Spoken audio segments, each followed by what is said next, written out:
Welcome to the Australian Weight Loss Surgery Podcast, where every 2 weeks we explore all the aspects of the weight loss surgery journey. You'll hear from a range of experts including bariatric surgeons, psychologists, patients and dietitians sharing up-to-date informative advice to help fast-track your long-term weight loss success.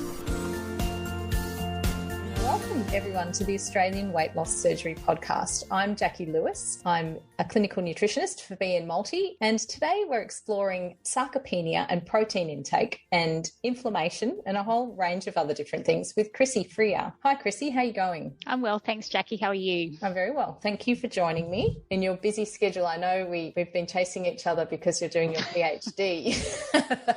It has been a little bit crazy, yes. So it's just nice to finally be able to talk. That's great. And I'm excited about your subject because there's a lot that's coming up around this protein and its effects on weight loss surgery patients. And tell me a little bit about your PhD at the moment. What are you looking into? Yeah, so my PhD research is really focusing on understanding the link between sarcopenia, which is the progressive loss of muscle mass as you age. It's actually the loss of muscle mass strength and function as you age. And I'm looking specifically at liver disease and type 2 diabetes, but it really encompasses all metabolic disease. And a big part of my research too is looking at also the interplay between sarcopenia and obesity, which is a really interesting area because we don't tend to think of obesity when we think of sarcopenia. Absolutely. Yeah.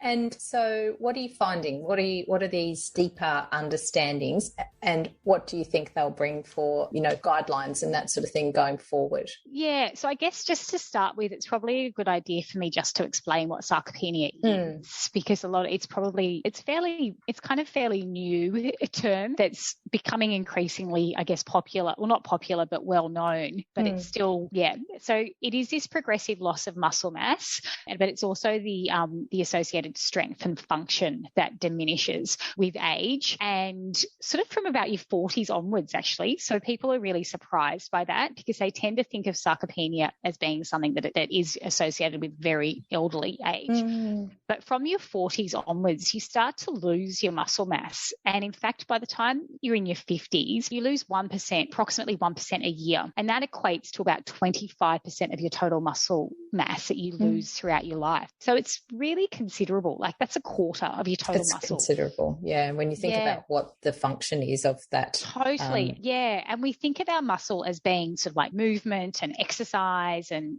muscles contracting. And of course, that's a really essential role of muscle. But we don't tend to think of it so much as a metabolic organ. And yet it is our largest metabolic organ. And it's closely linked to glucose disposal. So therefore, it has this really important role in metabolic health. And so it makes sense that if we're losing muscle mass as we age, that this can have a really significant impact upon our metabolic health. And then there is some circumstances where that muscle loss is even exacerbated. And, one of the key, I guess, mechanisms for sarcopenia is inflammation as well. And we know that with metabolic disease, there's also inflammation. So it's kind of like this, again, dare I say, vicious circle. And we're now sort of starting to learn that there's this real interplay and I guess bidirectional relationship between metabolic diseases such as type 2 diabetes, obesity, fatty liver disease, and sarcopenia. Right. And they can actually almost feed each other, which is really fascinating. Yeah. And I guess then it's kind of a situation of chicken and egg, isn't it? Yeah, totally. Which one do you look at first? Was it fatty liver disease? What is the key player? And looking at where to start with helping patients who are undergoing that kind of situation. Yeah, and I think one of the really important things to note is that I guess when we think of sarcopenia, we often think of somebody that's elderly. We think of that they're malnourished, that they're not getting enough nutrients, that they're extremely underweight. And that is a very, I guess, a traditional and relevant picture of sarcopenia. But we're now finding that there's sarcopenia is presenting itself in much younger people, especially those with metabolic disease, and that it can be associated with overnutrition. So they could be overweight, they can be obese and still have sarcopenia. And in fact, it's not often detected then because it's being masked by the excess adipose tissue. And so that's sort of for me, that's a really interesting area. Yeah, absolutely. If that is happening, what would be the signs if someone's experiencing this situation? What would they be looking for as far far as, symptoms and signals that they're getting as, to go and have it investigated? Well, I guess this is the interesting part where now sort of, I guess, for anybody that is presenting with sort of type 2 diabetes or fatty liver disease, it's sort of, I guess there's a strong argument that they should then be screened for sarcopenia. Does that? Yeah. And that's because if they do have, a metabolic disease, it's absolutely essential that they protect their muscle mass as part of the treatment for vice versa. So I guess there's, a really strong argument that there should be, I guess, more screening for sarcopenia because it does often go undetected. It's sneaky. Yeah. And, but people losing muscle strength is a big one. Yeah. And is it also a neurological impact? So would they expect changes in maybe their gait, the way they're walking, balance, that sort of thing? Totally. So physical function's a really big one. Yeah. So as I said, there's three components. Once upon a time, sarcopenia was just low muscle mass. That's how it's defined. It's really evolved, and now there's several working definitions, which is one of the complexities of sarcopenia. But the current definitions involve those three parameters: so muscle mass, muscle strength, and physical function. Right. And when that situation arises, what can be done? What are the changing that situation and bringing them back to good health? It's not a matter of just popping protein in, I imagine. Yeah. So obviously for supporting healthy muscle from a dietary perspective, protein is very important. And I guess there's sort of there's a lot of evidence that the current recommendations are possibly not high enough to support healthy muscle during aging, and especially in those with chronic disease or who are undertaking resistance training. So protein is a really important nutrient. There's some other nutrients that are also vitamin D has got a bit of interest, omega-3 fatty acids. From an anti-inflammatory effect, because we know that inflammation is definitely one of the driving mechanisms that drives sarcopenia, but protein would be the big one. And then, of course, exercise and resistance training is really, there's just compelling evidence that resistance training is really effective, but that higher protein intake then supports the resistance training as well. Correct. And I did a podcast with Sally Livick also, who's a dietitian, and we were talking protein just a few weeks ago. And this is really timely because we are uncovering that the current recommendations for protein are not as high as they could be. And now we're looking at people like yourself to do all this incredible research to bring out the facts and come up with something that's, on a better trajectory to protect the health of aging populations, but also the obesity community as well. Yeah, but the thing with protein, and this is a big part of my research, is that obviously not all proteins are created equal. And so when in sarcopenia research, it just seems to be that they kind of look at protein intake, and there's a lot of obviously different proteins have got different qualities, and whey protein and leucine and stuff have got a lot of evidence that they're the best stimulators of muscle protein synthesis. Correct. But when we're looking at metabolic disease, what I'm really interested in, and a big part of my research, is that obviously red meat, processed meats, higher saturated fat content can be pro-inflammatory. So I'm really looking at the role of the importance of the source of protein. So not just how many grams per day are we consuming, but I'm really interested in plant proteins and also obviously fish proteins having that omega-3 and anti-inflammatory role. So for me, within metabolic disease, I'm really fascinated about the source of protein being just as important.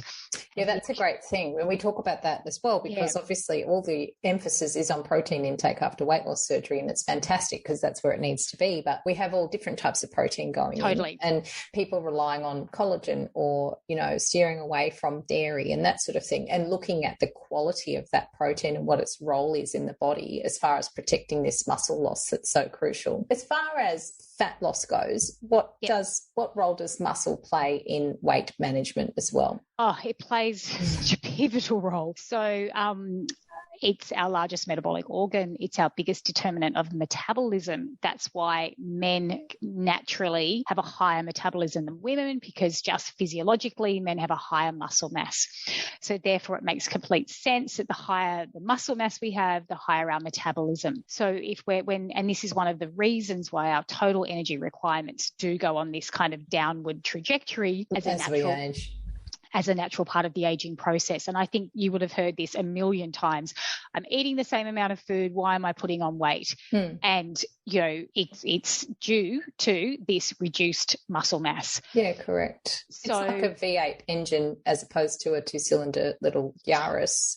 If you put a V8 engine in a car and sit at the lights, even just idling, you're going to be using more energy than you would be if you're driving the little Yaris that doesn't have a very big engine. And that's kind of how I create that picture, is increasing muscle mass, which is a hard one to sell to some women because they're like, I don't want to get bulky, but not bulky, but the more muscular you are and the more kind of even intrinsic muscle you carry, it's just like burning more fuel even while you're sitting at your desk. So it's a huge impact on your daily calorie spend just sitting around, keeping your body functioning. Totally. And it's like stoking the fire that then it's just got that slow smouldering burn, that keeps we love you going. The burn. Yeah. So I actually work with some people up here I work closely with a group that looks at women's exercise. And the reason why I work in conjunction with Emma is that I so strongly and passionately believe that women need to be supporting their muscle as they age, and that it's not just about the food that we put into our mouth. We also need to be supporting it from an exercise perspective. And so many women I find are terrified of doing resistance training because they do have this belief that they're going to bulk up. And I always tell them that resistance doesn't have to be lifting heavy weights. It can be resistance bands, it can be body weight, things like push-ups, that's still resistance training, squats, all of that. Even yoga to a degree is resistance training. You're using your body weight. So, but it really, and I always talk about it as taking out a life insurance policy, and, protecting your muscle from a young age is like taking out a life insurance policy. Yeah, correct. And it gives you that long-term metabolic health, which then is a huge preventer of chronic disease. Totally. Inflammation, all that sort of thing. Yeah. And I find with weight loss, and this is where weight loss can be a real, especially with yo-yo dieting, and, people will lose weight in the short term, and especially if they lose it quickly. So we know that with rapid weight loss, there's always a concurrent loss in muscle mass. We don't just lose, we had this sort of idea that we can just lose fat, but there's typically a concurrent loss in muscle. So during weight loss, again, making sure that you've got adequate protein intake and engaging in resistance exercise can really mediate that loss. Really protective. Really protect. But if you don't and you lose weight, and then as yo-yo diets, they're always unsustainable, which typically you regain the weight. So you might have lost some muscle mass when you lose weight, and then when you regain weight, it's more fat mass, but you've lost that muscle mass. So your metabolic burn has gone down a notch. And then next time you go to lose weight, you have to consume less calories because your metabolism's already been lowered, and it can be this vicious cycle where you can see how that gets set up, can't you? And then you every time you're just chipping away at your muscle level. Yeah. And so you're repeatedly sabotaging that end result. Yeah. That's a big one, because that's where a lot of our patients come from, is that I've tried every diet and I've tried, and generally we'll go back to starvation, like the less I eat, the better. And we really have to get our heads around the fact that eating less and taking in less calories is definitely not going to always equate to less body weight. So particularly if protein needs are not being met. And that's why in the first stages after weight loss surgery, it's a huge juggle, because there's not much room in there. They're on liquids, they're on purees, and we're saying, and the recommendation is low at the moment, and we're still saying 80 grams of protein a day. So it's hard to fit it in the first place. But if they're not meeting those protein needs, you're losing muscle, and then your fat loss is not going to be as good. So that's, again, why we always talk about protein first. And I think too, it's really important to just remember that protein doesn't have to be all meat. No, I think it's good to remember that. Yeah, it's something that we tend to forget. I'm a Byron Bay hippie, so I'm probably a little biased, but it's in the water up there, isn't it? But, there's all these wonderful plant-based proteins too that we can incorporate as part of our protein intake. And then that also helps boost our vegetable intake, which is also imperative, and especially when our intake does need to be less. Legumes, for example, they're a wonderful protein source that can support our protein intake, but also they're providing that valuable source of vegetable intake. Yeah, and good fibre. Can we talk about that for a little while, just plant-based proteins? And I'm not talking about plant-based shakes, we can incorporate those, but where do we look at that? If I'm looking at, say I'm a weight loss surgery patient, I've limited room, I'm going to choose a protein shake. What would be the best form of protein for me, and how would it differ from, say, choosing a plant-based protein shake overall? Yeah, so typically not the issue, but plant-based proteins, their bioavailability is generally a little lower than, say, a whey protein. However, the purified soy and pea proteins now has got their bioavailability is almost as high as whey and leucine. Right. So if you get a really good quality one, it can be as high. So some of those purified pea proteins and soy proteins are, you're getting up to 90% bioavailability. That's brilliant. Whereas the non-purified ones are down kind of 60 to 70%. So it's technologies and the development of the, I guess, demand for plant-based is helping to push along better quality products. And these are good things to know, because as a consumer, oh my God, the protein market is saturated as far as going into your health food store or your, gym outlet and choosing protein. It's like, oh my goodness, what do I do here? What would be your gold standard as far as looking at bioavailability and accessibility, I suppose? In regards to which kind of, what form of protein in a shake or a meal replacement would you recommend? Look, it really just depends on the individual person and their requirements. So it depends. There's so many. I don't think it's kind of like there's one that is the right answer. It just depends on the person. So I look at a whole multitude of factors. Do they want a plant-based one? Are they happy with, obviously there's a lot of evidence for whey isolate. Like I think that's got a lot of high quality evidence. For a plant-based one, as I said, I would look for a purified pea or soy. It's about the other additives that get put into the protein powder. That's a big one for me. It depends whether they've got tummy issues and whether they've got sensitivity and whether they need one that's lactose free. Yes. So to me, there's not a sort of a simple, I guess. And that's where the whey protein isolate is a good one, because it's really bioavailable. It has the high leucine and the low kind of irritant from the lactose, and it's flexible and look, it's probably the one that I would just give as sort of if somebody said what's a good option, that would be but then you've got to take into consideration all the other individual consideration as well. Thank you. So overall, the role of protein, we talk a lot about it for muscle retention and synthesis. What about our mental health? How does protein then extrapolate into creating, does it create neurotransmitters, for instance? Is there an offshoot of protein deficiency and mental health, do you feel? Oh, look, that's kind of not, I'll be honest, that's not my area. Yeah. So I'm possibly not a good person to actually, I never like to pretend I know something that I don't. Great. So that's with sort of omega-3 and stuff, with mental health, that's definitely, I've probably got better knowledge. And so how does all of this fit in with the anti-inflammatory diet? Yeah. So when you kind of look at not the traditional anti-inflammatory diet, and this is something that, again, I'm looking at in my research. So I work a lot with the Mediterranean the anti-inflammatory diet really is, the two diets are very similar. And it's a diet that I'm absolutely passionate about because it's a dietary pattern. So, it looks at the types and amounts of food we eat. It's not, dictating or looking at single nutrients, because whilst we are talking about protein as a single nutrient, we know that when food is combined, it's the combination of foods that we then start to get synergistic benefits. Correct. And I think that's where food is the king. And I always talk about that. It's very easy for our community to get hooked into, protein supplements. And it has its place when you are having trouble fitting food in. But we look at all those synergistic little compounds that come with food. Totally. And it's just all missed if you're taking it all in a shake that's then got the formulated vitamins and minerals in it, as opposed to, a healthy meal that's got all those different plant-based foods and, animal. And that's where the different protein sources make sense, because say if you look at some plant-based proteins, they've also got the dietary fiber, they've got antioxidants, they might have polyphenols. So they've got all these other compounds that are anti-inflammatory.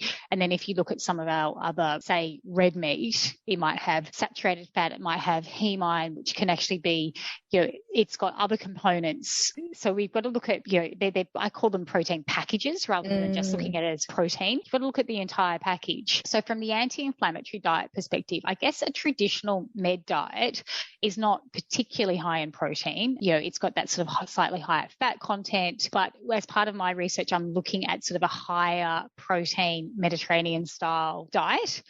So it will have, because for me, working in metabolic health, it needs to have those anti-inflammatory properties, but then I want to be supporting muscle. Correct. So this to me is the winning combo, that I want to have the higher protein intake to support muscle, especially during aging, those with metabolic disease, but it needs to be the right type of protein that then fits in with the anti-inflammatory style of eating. Absolutely. I think, from an anti-inflammatory perspective, it's choosing those proteins that can play both those roles. So, obviously just getting it from plant-based sources can be challenging, getting enough protein. Yeah. And everybody's individual, but, also looking at fish, they've got those lovely omega-3 fatty acids, which are anti-inflammatory. So, a higher fish intake is something that I would sort of see with that anti-inflammatory style diet, lean white meats, and then of course your plant-based proteins as well, but reducing red meat. That's the range, isn't it? What are your thoughts on grass-fed and organic meats as opposed to our pick it up at Coles and Woolies kind of meats? Yeah. So grain finished, what would be the difference? Yes. I grew up in the country, and my father worked in beef cattle for his entire career and genetics. And I am grass-fed all the way. Yeah, I agree with that. Yeah, totally. The grass-fed beef is higher in certain nutrients, but it's also the fat profile, I think, of the grass-fed beef. And I always say that if you're going to eat red meat, it's about quality. Yeah. And spending, look at how much food a bariatric patient can eat. You can go for quality because let's face it, you're a cheap date after weight loss surgery. So I always talk about quality, looking at buying better quality foods now that there's not so much that we need, and that we can get sort of 2 or 3 meals out of different portions of meats and that sort of thing. So I'm always keen to go organic or grass-fed or like full fat dairy, that sort of stuff, just to kind of support that nutrient profile and the quality that's going into the body as far as the anti-inflammatory aspect goes. What are the key components of the anti-inflammatory diet, and why is it so important for obesity and metabolic disease? Yeah, so the anti-inflammatory diet is really, I think the key components of it are obviously, having a really high fruit and vegetable intake, because they contain all of these wonderful anti-inflammatory compounds. And from an obesity perspective and from a metabolic health perspective, it's twofold. Not only do they contain all of these wonderful anti-inflammatory compounds that can help mediate inflammation in the body, they're also low energy density, in that you can actually eat a good volume of food if food has low energy density. And so, it's that double, as I said, it's that sort of double benefit of not only you getting all the lovely compounds, with dietary fiber being really key, one of the key anti-inflammatory mechanisms, as well as they are low energy density. And how does that extrapolate into obesity? And can we define metabolic disease to begin? What kind of diseases would run under the umbrella of a metabolic disorder or disease? Yeah, so under metabolic disease, it's really a cluster of, so obesity is kind of, key, type 2 diabetes, liver disease, dyslipidemia. So having, irregular lipid levels all falls under that metabolic disease umbrella. Yeah. And that's kind of where this obesity surgery comes in. Is it actually the actual mechanism of removing the fundus or parts of the body that readjust the digestive system is to calm down this whole cascade that's well out of balance by that stage. And then the recommendation of the high protein, kind of low glycemic index anti-inflammatory diet following that is the key to kind of maintaining that long-term health of the patient, so that we're not dealing with other health issues down the track. Yes. Yes, absolutely.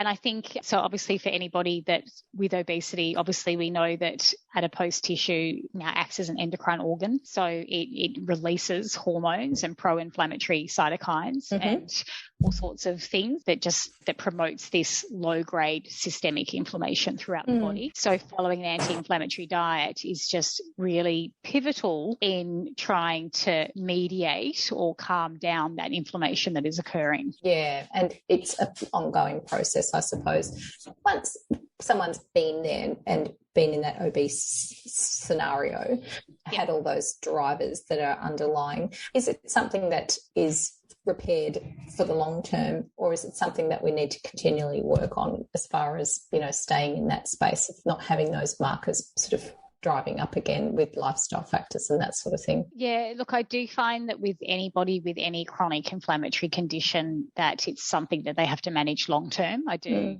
think that it's something that needs to be, but I think we all need to manage it long term. I don't think any of us are immune to it. No. And that, and you can even be looking, you don't need to be obese to be suffering from chronic inflammation. I was about to say the same thing. There's almost that, what we call skinny fat, is that you can be a very unhealthy body on the inside but not be carrying the weight, and that's when they again fall out under the radar. Is, well, you look okay, until there's some reason to go blood testing, that sort of thing. The amount of high cholesterol I see in patients of mine who are not overweight is quite interesting, and I feel it's dietary related but also stress and carbohydrate related. So again, the diet's upside down, too many carbs, too many refined carbs, that sort of thing, not enough protein, which just upsets that whole apple cart and the inflammation picture as well. But yeah, you don't have to be carrying 20 extra kilos to be living in a body that's, a time bomb to some extent. Totally. And ectopic fat, so the fat around our organs and sort of infiltrating our organs, like in liver disease, is really huge. And it's really interesting that within Asia, liver disease is becoming rampant. And they call it lean fatty liver disease, because often they present and they are lean, and yet they're still having these escalated levels of liver disease, and it's due to the changing dietary habits. Right. So the more westernized their diet becomes, their genetic makeup doesn't manage that. We're seeing a lot of even the BMI and the qualification for obesity surgery in the Asian countries is lower than Australia, because outwardly they're not displaying the obese picture, but it's that what we loosely term as skinny fat. It's like dangerous but not evident on the outside, but certainly happening. So there's a public health campaign actually they're doing up there in Japan, I think it is, where they're encouraging people to they know they can't stop them eating the white rice every meal because it's so cultural, that they're asking for 1 cup of brown rice to every batch of white rice that these people are making, and it's like an incentive and an initiative to try and calm down that whole high glycemic load and the inflammatory response from that, and ongoing the kind of, it's almost like an internal obesity, isn't it? Totally. And I think too, that's the thing with the anti-inflammatory diet or a Mediterranean style diet, is that you don't need to have a health issue to benefit from following this diet. It's not something that, you wait. Ideally, it's the way we should all be eating. Yeah, it's everybody. A preventative, not a reactive. Correct. And, it's associated with so many health benefits. So if you look at the health benefits, there's obviously the link with cardiovascular disease, or limiting or being a preventative effect on cardiovascular disease is huge.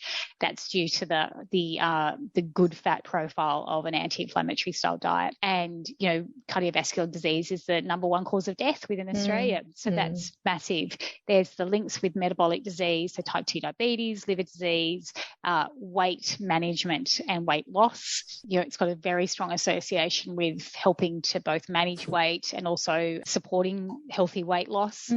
It does have a very strong link with cognitive and mental health. So both reducing the risk of depression, improving cognition.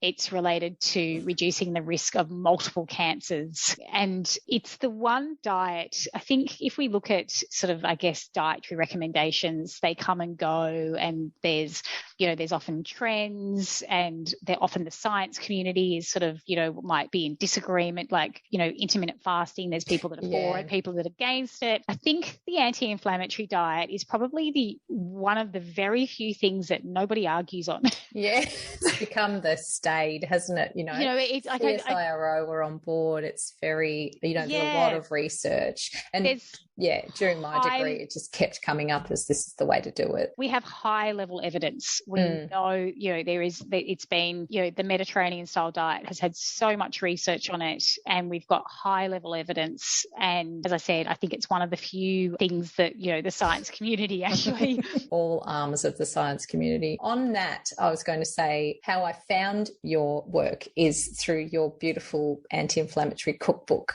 And I've been talking about it in our group, and we're stocking it on our website because I feel that it's one recipe book, and you wrote all the recipes yourself, which I find is always incredible. It's one book you can pick up and cook every meal, snack, dip, entree from, and know that it's beautiful food, firstly, and secondly, it has all of those properties in it we've been talking about: good levels of protein, no gluten, all the anti-inflammatory kind of adjuncts that herbs and spices bring to the party. So I just wanted to stick that in there, that in the show notes we'll stick a picture of that amazing book, because I actually give it away to a lot of my patients who are trying to change their diet for the better. I'm like, just do this and put it on the bench and just cook your meals for your family from it, and all will be well, pretty much. And I think if someone with your expertise and drive for knowledge has written something like that, it's got, great grounding. So yes, I know it's not your only recipe book. It's the one that I've fallen in love with. But I think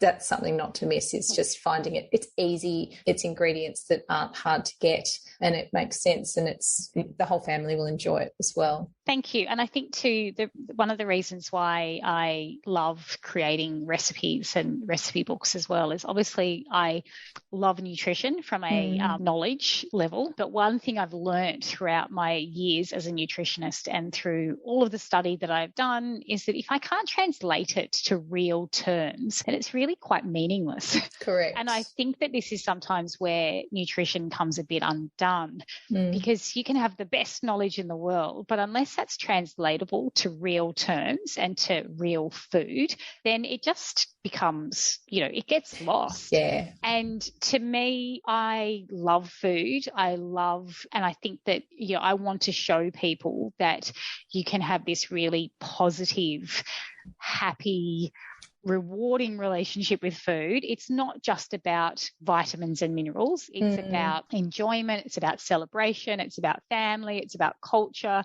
And food is to be enjoyed. It's to be cherished. It's to be valued.